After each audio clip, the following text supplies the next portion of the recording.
All right, hi everyone, I'm Sergii from Kamu project. So Kamu project is in a compute over data space.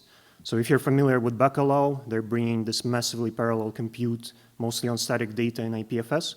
We're trying to handle the other side. So dynamic structured data coming from things like IoT devices, from business processes, transactions, and also like deep-in networks that generate a lot of data themselves for like quality of service and monitoring purposes. You can run this data, process it with SQL pipelines, and basically feed it into verifiable analytics, AI, and smart contracts. So speaking of AI, like right now across the board, AI researchers are spending 80% of their time on data acquisition and preparations. So this makes AI less of an algorithmic challenge and more of a data supply challenge. So this has to be solved. Where does AI is getting data right now, right? It's not a pretty picture. There's a handful of open data sets that are being reused constantly by researchers thousands and thousands of times. Universities are very reluctant right now to share data because they often don't get credited for it. We have LLM companies that just do web scraping, completely ignoring the disregarding IP rights. We have oligopolies like Shutterstock, Getty, that are crowdsourcing data generation to the community and then getting hundreds of millions in AI deals while creators get pennies. And we have business and industry data that is sold and resold behind closed doors, often violating privacy and almost inaccessible to the researchers. So the world is trading data, but I don't think we have a functional data economy yet. So today, let's see what the technological foundation of a data economy could look like. So first of all, we need better data formats. Like a lot of data right now lands on the Filecoin as CSVs and JSON. I think we need something better because these formats provide very poor experience, especially when it comes to querying. So we need a format that is both efficient to store and to query. So we developed an open analytical data format that is Web3 specific. It builds on top of Parquet. Parquet is a gold standard of how to store structured data in enterprise data lakes. It's very compact. It offers super efficient querying. So we take it as a foundation, and our goal is to have like IoT device writing data into IPFS every second for 10 years, 20 years. So to achieve this, we Merkleize the Parquet and basically allowing you to store dynamic streams of data. It's meant to be long-living, so it supports compaction, schema changes, evolving over time. It also has a rich metadata like decentralized identity and ownership that is expressible through it. We designed it for IPFS specifically, but right now we offer also to materialize it in any storage. Basically, we want to work with as many storages as possible. This data format is immediately queryable by a bunch of open source engines. So we create adapters for engines like Spark, Flink, Data Fusion, Rising Wave, and more engines are coming. So you can use this data format directly from the existing data lakehouse infrastructure. And because of that, you can immediately use hundreds of tools that integrate with those.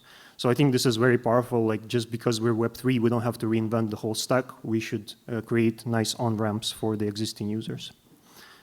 And we're local first, so we can turn your laptop basically into modern data lakehouse. You can install our tool and push and pull data sets from and to decentralized storage. You can run a SQL shell, do explorative data analysis in there or in our embedded web UI. On the right here, I have an example of our project in Netherlands, which analyzes a bunch of IoT data about water management systems. So here I'm just launching Kamu Jupyter notebook, like embedded notebook in the Kamu. I run a local Spark engine to transform millions of data points locally with SQL, then get it into the notebook, and I train the predictive ML model, all with just this tool. When you actually need a server, when you're ready to share data with others, you can deploy Kamu Node, and you can deploy it basically on any infrastructure, like it's Kubernetes native. So every organization can run the node close to their data and stay in full control of their data.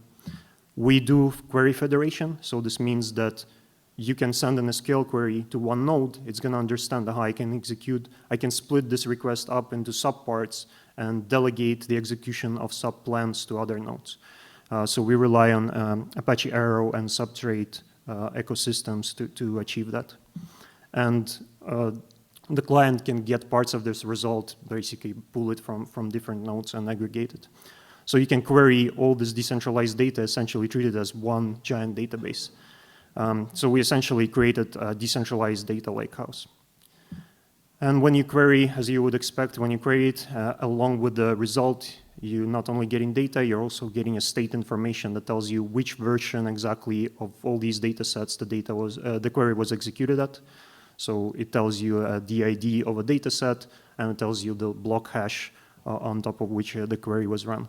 So this allows you to, let's say you're training an ML model, you can pin the training code to that hash and make sure that your training code is 100% reproducible for like a team training setting. It's very important.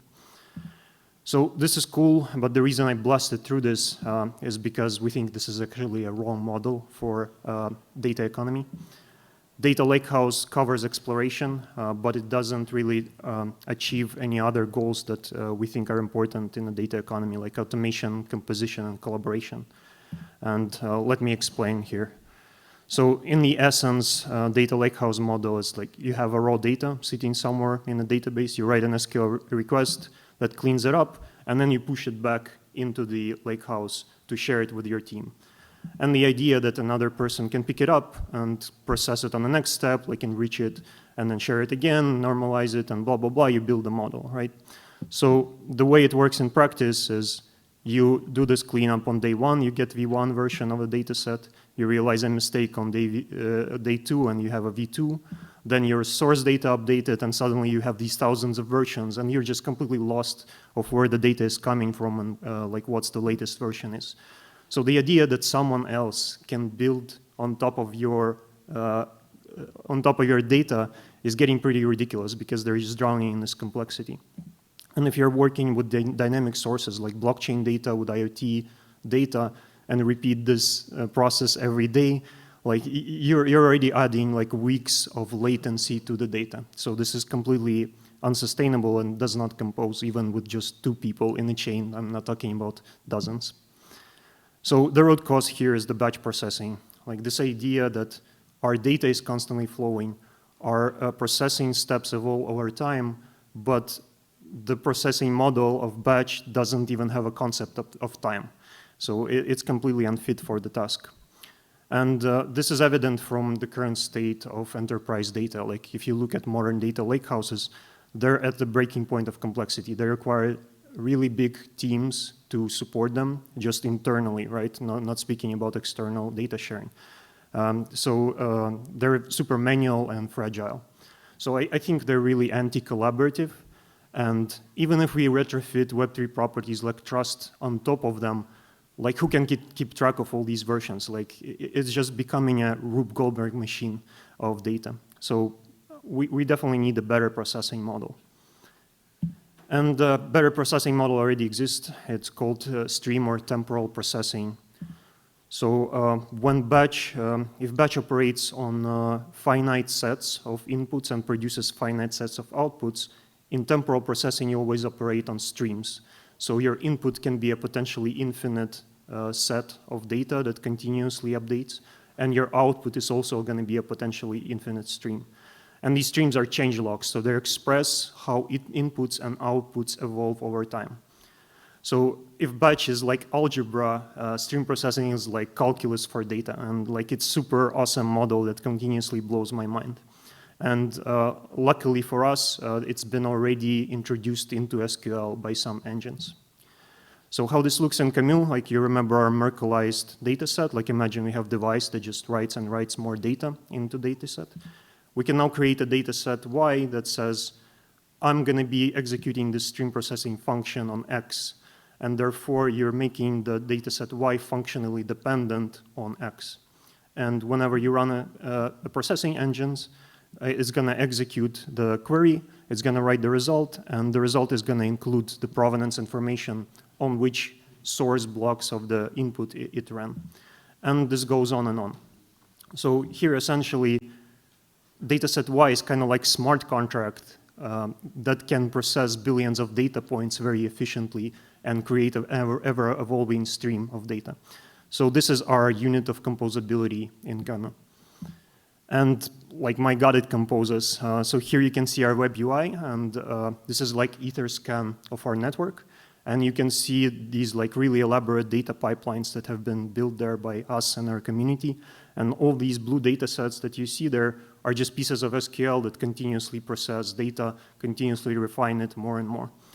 So the whole pipeline can be owned by different people, yet you get real-time latencies of the data, and you get full provenance of where every piece of data is coming from. So really, we went from, with temporal SQL, we go from manual and fragile batch processing to these autonomous and self-correcting pipelines. And by layering Web3 properties on top, we go to something super special. We go to global data supply chains that are super collaborative. So in the last minutes, I just want to share some really exciting use cases of how we're using this. First one is about data DAOs, right? Data DAOs have been the marketed solution for how do we get interesting data for AI and machine learning. But unfortunately, for data owners, there's a lot of steps involved. How do you contribute data to the DAO? Right? You have to discover that the DAO exists. You have to prepare data to fit the schema of the DAO. You have to submit it and potentially maintain it over time. And this is a huge, huge upfront and recurrent cost for the data owners. If we're talking about some taxi company that wants to provide the data, it's just unreal for them to step over this technological barrier. What's worse, there's a quadratic cost. So a lot of data, especially in medicine, might be useful for in multiple DAOs, but the cost of contributing the data multiplies quadratically for the data owners, so it's completely unsustainable. In our model, with the streaming, we can let data owners just submit data to the network, and this is where their work stops. And we can have the whole global community of data scientists finding these data sets, incorporating them through these pipelines into DAOs. So the model is completely inversed. Data owners don't have to do anything but share the data. And we can use the provenance information that is built in to distribute the rewards of the DAO later. Another use case of ours, we're working with company Music. So they're building a platform for generative AI music. So you can point it to some original music track and say, create me a voiceover that is sang by like Eric Cartman from South Park or by Trump. So it's really fun, but also generative AI is viewed as plagiarism. So Music's goal is to fairly compensate all IP owners in the system. And they use Kamu to achieve that. So they ingress data from all these steps to Kamu and use it to distribute the rewards through smart contract. And there's a lot of really cool stuff that is happening in this model. So first of all, they use us as a kind of an indexer. So you can write an SQL that reads data directly from EVM logs of any chain. And you can filter, you can decode it right in SQL, and we're going to do predicate pushdown and create the most efficient RPC query to Ethereum node. So we don't really view ourselves as an indexer, but rather we see Ethereum and blockchain as an extension of our data network. By bringing on and off-chain data closer together, you suddenly have it in one system. So you can plug like tools like Apache Superset and immediately get BI capabilities, both looking at the performance of your smart contracts and also analyzing like the CDN delivery times and latencies, etc. So it's really cool, and yeah, we basically erase the sharp boundary between on and off-chain data this way. And also we act for them as an oracle, so they can write this like super complex SQL directly in a smart contract and just get the abbreviated results back, so like really compact results back into the smart contract to distribute the rewards. So here we, because of that reproducibility data that I mentioned, we act kind of like a first general purpose optimistic oracle, because you can only query data from one node. You don't need the whole complexity of an oracle network consensus, but this result can be disputed by anyone later on. So I think this is really cool. And the last one, use case, probably favorite of mine, is about LLMs. As you know, LLMs are pretty bad at factual data, right? It's really a lot harder for us to stop them from generating some made-up response than are otherwise. Like they're just hallucinating a lot on the facts. I think it's impractical for us to try to embed all the knowledge in the world into LLM, right? The model sizes are already too big, and also the facts in the world change every second. So you cannot be retraining LLMs every second. So there's a clear limit there. So what we do is we propose, like we just called it Oracle Augmented Generation, but it's a very simple extension to the RAG model, and it goes into 3 steps. First of all, we get a query from the user, and we, through RAG-like search in a vector database, we understand what data sets can potentially answer this question. And we return back to the agent the schemas and metadatas of these data sets. Then we ask LLM, given these schemas of these data sets, please generate us an SQL that can answer the factual question, and immediately use this SQL to query the database. And then in round 3, we go to LLM again and say, here, this was the question. It was, the answer was achieved through this SQL on these data sets, and here's the answer. Please interpret this answer to the user.